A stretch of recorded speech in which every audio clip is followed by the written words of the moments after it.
Bonjour et bienvenue dans l'auberge du tablier légendaire. Aujourd'hui, on vous présente notre toute première recette, le gâteau de riz sucré de Dallaran. À ce propos, on vous avait mis une publication sur Facebook il y a quelques temps, avec les photos de la recette, on avait essayé de vous les faire deviner. Donc bravo à Marc qui a trouvé le jeu vidéo dont est issue la recette, donc World of Warcraft, et à Nelly qui a trouvé la recette, le gâteau de riz sucré de Dallaran. Tout de suite, nous allons voir le PNJ dans Dallaran qui va nous vendre le gâteau dans le jeu. On y va!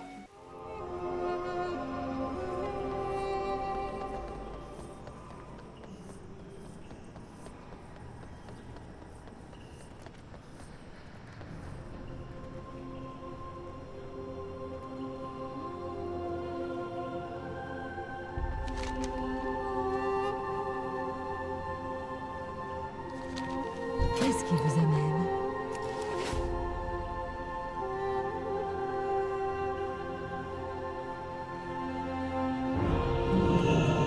Donc maintenant qu'on vous a montré où trouver ce gâteau dans le jeu, avec le PNJ qui est associé, moi je vais vous montrer un peu tous les ingrédients pour pouvoir faire cette recette chez vous. Donc pour cette recette, on va avoir besoin de 150 g de riz long blanc. Vous pouvez aussi prendre du riz rond, ça marche aussi. L'essentiel, c'est d'avoir du riz qui soit capable d'absorber les sauces, qui soit pas du riz basmati ritaille, ça ne passera pas. Il faut prendre des riz avec un grain qui est assez important. Je vais vous montrer juste après. Pour que vraiment ça puisse bien absorber la sauce et vous n'ayez pas un gâteau après tout trempé partout, tout mouillé. Ça ne tiendra pas. Ensuite, il vous faut 250 g ou 250 ml, c'est la même chose, de lait de riz. Vous pouvez utiliser un autre type de lait, mais moi je trouve que par rapport à la recette, ce lait-là est plus adapté, tout simplement. Donc 200 ml, et après vous adapterez en fonction de la consistance de votre pâte. Pareil, je vous montre ça tout à l'heure. Il nous faut aussi 50 g de sucre blond, si possible non raffiné, c'est vraiment meilleur pour la santé. 15 g de fécule de maïs, ou plus communément appelé maïzena. Moi je préfère la fécule de maïs classique, ça agglomère moins. Ça va servir après, quand on aura notre riz, notre lait et tout mélangé, à avoir plutôt une espèce de pâte plutôt que quelque chose de très liquide. Ça va permettre après de vraiment que ça puisse se tenir dans le gâteau. Vous comprendrez mieux tout à l'heure. Et enfin, donc petit ajout du tablier légendaire, puisque c'est un gâteau de riz sucré. Nous on a trouvé qu'en rajoutant de la vanille c'était encore meilleur, donc vous pouvez mettre de la poudre de vanille, donc des gousses, donc soit des gousses que vous mettez directement dedans, soit tout simplement de la poudre déjà prête, ça se trouve pas mal dans le commerce. Voilà, c'est meilleur. Et enfin, le plus important, il nous faut de la pâte feuilletée. Donc pour la pâte feuilletée, vous pouvez acheter une pâte feuilletée toute faite dans le commerce, comme moi j'ai fait, mais vous pouvez aussi la faire vous-même. Ça prend un peu de temps, c'est un peu technique. Aujourd'hui, on a choisi de ne pas vous montrer la recette de la pâte feuilletée. Mais si vous voulez, vous nous notez en commentaire, on pourra faire une vidéo hors série pour vous montrer comment on fait la pâte feuilletée. Voilà, donc vous nous le mettez en commentaire si ça vous intéresse. Donc maintenant que je vous ai montré tous les ingrédients qu'on va utiliser pour cette magnifique recette, on passe à l'étape cuisson du riz. Allez, c'est parti! Tout à l'heure, je vous expliquais qu'on pouvait prendre deux types de riz différents. Donc là je vous montre un peu plus en détail. Vous avez le riz long blanc et là le riz rond blanc. Donc on peut utiliser les deux types puisqu'ils absorbent assez bien les sauces. Il n'y a pas énormément de différence, hein. Celui-ci, je ne sais pas si on voit bien à la caméra. Les grains sont un peu plus petits. Et là on a des grains qui sont un peu plus allongés. C'est vraiment, c'est pas énorme comme différence. Voilà. Donc moi j'ai choisi d'utiliser plutôt celui-ci pour cette recette, mais la dernière fois que j'avais testé j'avais utilisé du rond, donc ça, les deux fonctionnent. Donc maintenant mon riz, je vais le mettre dans mon eau bouillante et on va le laisser pendant à peu près 15 minutes. La cuisson classique pour ce riz là on est plus sur 11 à 12 minutes, mais là comme on veut vraiment qu'il amidonne, donc qu'il rentre son amidon pour que ça, après ça soit quelque chose un peu gluant collant, on va le faire cuire un peu plus. Parce que sinon on risque d'avoir des grains un peu croustillants. En sachant que ça va recuire après au four une fois qu'on aura mis notre pâte feuilletée. Donc hop, on met tout ça là-dedans. Et puis on attend 15 minutes. Donc si vous voulez, pendant que votre riz est en train de cuire, vous pouvez commencer à détailler un peu la pâte feuilletée. Parce que pour que ça ressemble vraiment au gâteau de riz sucré de Dalaran, il faut qu'il y ait un tressage sur le dessus. Donc il va falloir découper notre pâte feuilletée d'une certaine façon. Alors pas de panique, c'est pas si compliqué que ça en a l'air. Va falloir seulement être vraiment minutieux à ce moment-là. Donc là, sur notre pâte feuilletée, donc là celle-ci, moi je vous conseille plutôt de prendre une pâte feuilletée ronde, ça sera peut-être un peu plus facile. Si jamais vous avez votre propre pâte feuilletée, essayez d'arriver à peu près à cette forme-là. Une forme un peu carrée, ça peut le faire aussi, ça peut aussi bien le faire. Vous aurez peut-être des restes de pâte sur le côté. Alors pour avoir une idée, en fait notre riz, on va le déposer sur toute cette partie-là. Voilà. Donc ça va nous faire voilà, un gâteau qui va être assez allongé. Donc on va avoir notre riz sur cette partie. Et on va avoir les bandes qui vont, on va avoir des bandes ici qui vont se replier sur le dessus chacune. Donc ils vont s'entrecroiser. Du coup, cette partie-là et cette partie-là, on va les laisser. Ça va permettre de fermer le gâteau, de le sceller pour pas qu'on ait des éventuels résidus de jus qui partent tout simplement. Et en fait, on va découper en fines lamelles ici, c'est les lamelles qu'on va tresser. Donc on n'oublie pas de laisser la partie pour le riz. Donc essayez de faire quelque chose de régulier, pas trop fin non plus. Et alors le but c'est d'en avoir autant de chaque côté. Donc là moi j'utilise un couteau céramique parce que c'est quelque chose que j'aime bien manipuler et c'est surtout que ça coupe très très bien. Donc je tourne, donc on essaie de ne pas aller trop loin, là ceci je peux en rajouter un. Mais pas plus. Vraiment, on se laisse de la marge ici pour pouvoir fermer le gâteau. Et donc là, je vais essayer voilà, d'avoir autant de rayures d'un côté que de l'autre. Sinon, je risque d'avoir une grosse asymétrie si je fais pas attention à ce que je fais. Voilà, j'ai perdu le compte. Donc, 1, 2, 3, 4, 1, 2, 3, 4. Ouais, voilà, il faut être vraiment concentré à ce moment-là.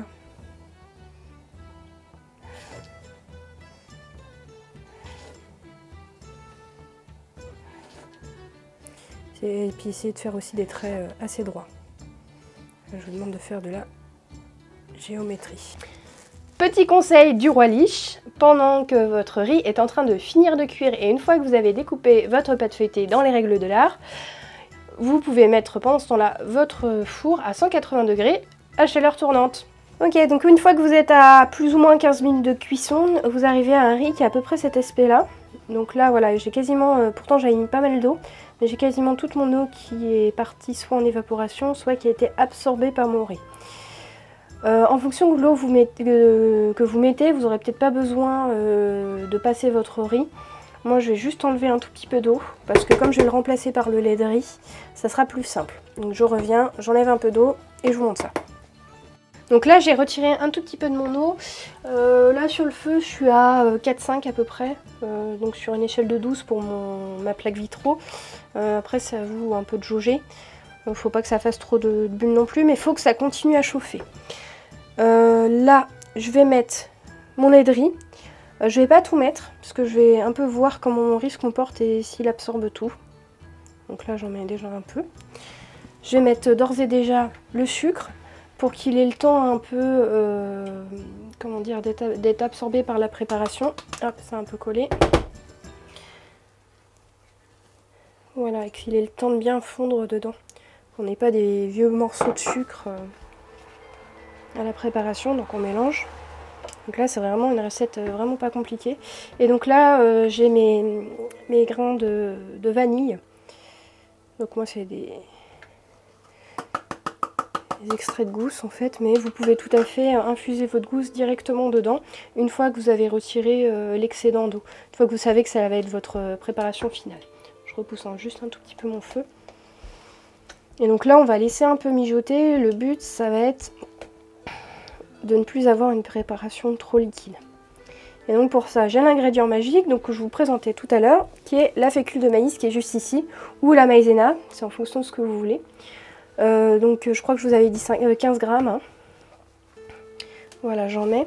Vous pouvez tout à fait en rajouter plus s'il y a besoin, si vous voyez que ça a du mal à prendre.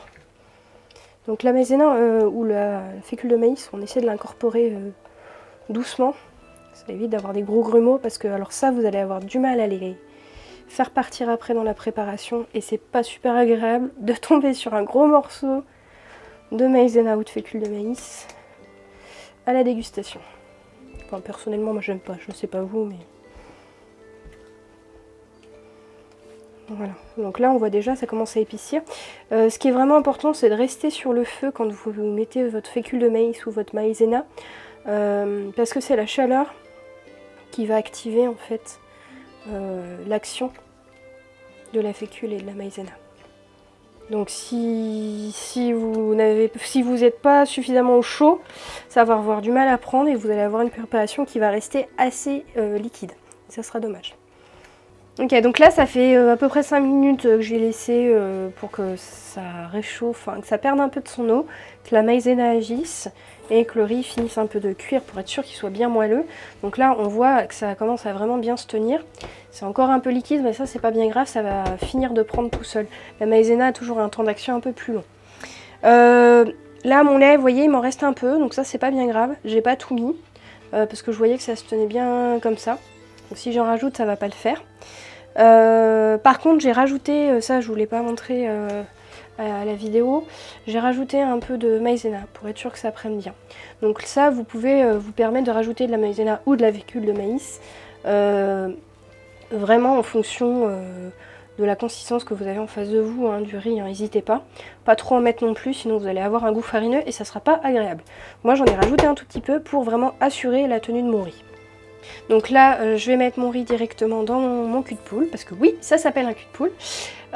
Et après, je vais le mettre, moi je vais le mettre au congélateur, mais vous pouvez tout à fait le mettre au frigo pour que c'est le temps de bien refroidir. Ou en ce moment, comme il fait assez froid, vous pouvez aussi le mettre sur votre fenêtre. Mais bon, si vous avez des chats comme moi qui ont tendance à manger vos préparations, mettez-le au frigo ou au congélateur. Ça vaut mieux. Voilà, donc je vais mettre ça là-dedans. Vous voyez que déjà ça se tient pas mal. Et le froid, là, ça va finir un peu de figer tout le reste. Hop, là j'en ai une bonne grosse plâtrée. Donc on n'utilisera pas tout dans le gâteau, il nous en restera. Mais vaut mieux en avoir un peu plus que prévu.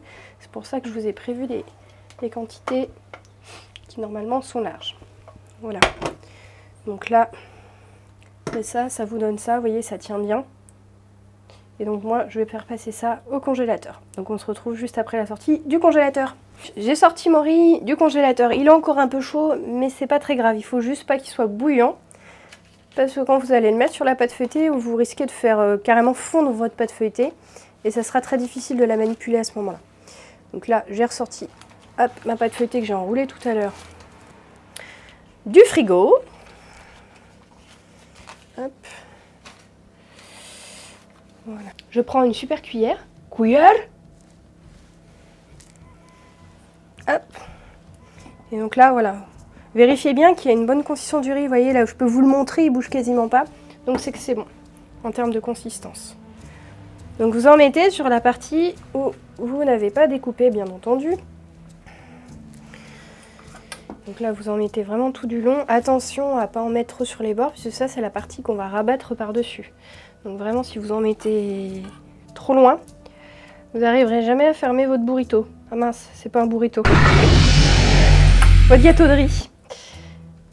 Hop. Donc là, il va vous en rester, hein, mais c'est pas grave. Vous en faites, vous mettez ça dans des petits ramequins, puis ça vous en fait des desserts. Voilà, donc là, vous voyez, ça se tient bien. J'ai pas de fuite de sauce ou de jus ou de lait de riz ou autre chose comme ça. Donc là, c'est qu'on est bien en termes de consistance. Donc là, on passe à l'étape un peu intéressante. Donc je vais replier le bout. Alors attention, parce qu'une fois que vous l'avez mis dessus, comme là mon riz est encore un peu chaud, voilà, vous voyez ma pâte feuilletée, elle est tout de suite plus flexible. Donc là je ferme un peu en fait mon gâteau de riz. Vous voyez, donc là cette partie là c'est bon, elle est fermée. Je fais la même chose tout de suite de l'autre côté. Comme ça je vais pouvoir commencer à tresser et je serai vraiment tranquille pour le faire. Là vous voyez, déjà il y a un peu de chaleur, j'ai déjà du mal à la décoller. Hop, essayer d'aller jusqu'au bout comme ça. Donc là je rappelle cette partie-là, hein, vous pouvez faire quelque chose de pas forcément hyper esthétique, c'est pas grave, ça se verra pas. C'est la partie qui va être vraiment sur les extrémités et le tressage où il va falloir un peu plus s'appliquer. Et donc je vais pouvoir commencer à tresser. Donc là comme je vous disais c'est un peu extensible. Donc hop, voilà, je vais y aller comme ça. Et donc vous faites un côté puis l'autre. On essaie de voilà, recouvrir la partie d'avant autant que possible. Et alors, sur la partie où on voit un peu plus le riz, on essaie de couvrir bien le riz, hein, pour pas qu'on soit embêté. Là c'est pas grave si on a du manque. Voilà. Donc là c'est la partie un peu art plastique. Hein.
Donc là, vous avez vu à chaque fois sur l'accéléré, je viens en fait, mon bout de pâte feuilletée qui est ici, je viens le recoller sur l'autre pour que ça permette d'adhérer et pour que j'ai un ensemble en fait, que j'ai pas juste une partie de pâte à droite et une partie de pâte à gauche, que les deux correspondent pas en fait. Vraiment, ça communique.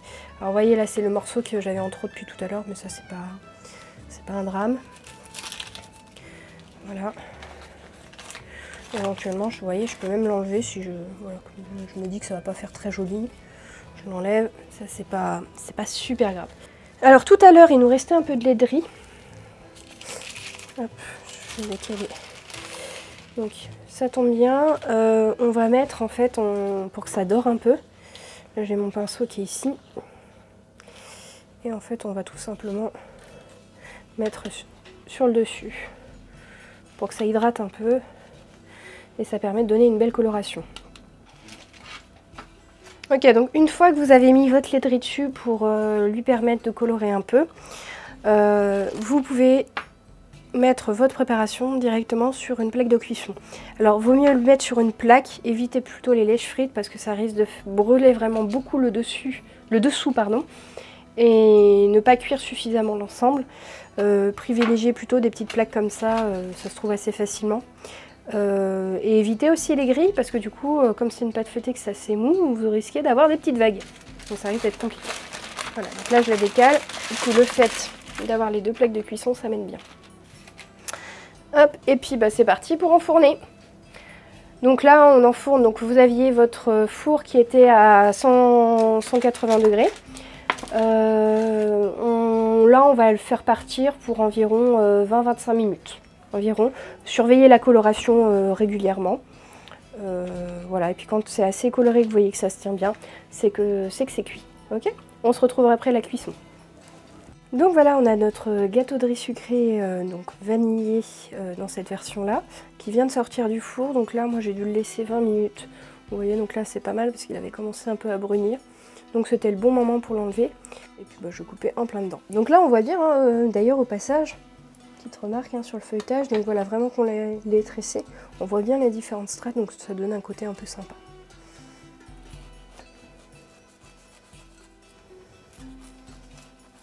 Voilà, donc vous faites une coupe nette, il faut prendre un couteau qui découpe vraiment bien, qui pas un couteau qui va avoir tendance à déchiqueter le tout. Voilà, donc là, vous avez vraiment, vous voyez, ça se tient. Le riz, il se tient, il colle pas. Ce premier épisode du tablier légendaire est déjà terminé. N'hésitez pas à nous dire en commentaire ce que vous en pensez, si vous avez aimé, si vous avez testé la recette, envoyez-nous aussi les photos. Mettez un petit pouce bleu. N'hésitez pas aussi à vous abonner. Et moi sur ce, je vous laisse. J'ai une petite pause régène à faire. Bon appétit!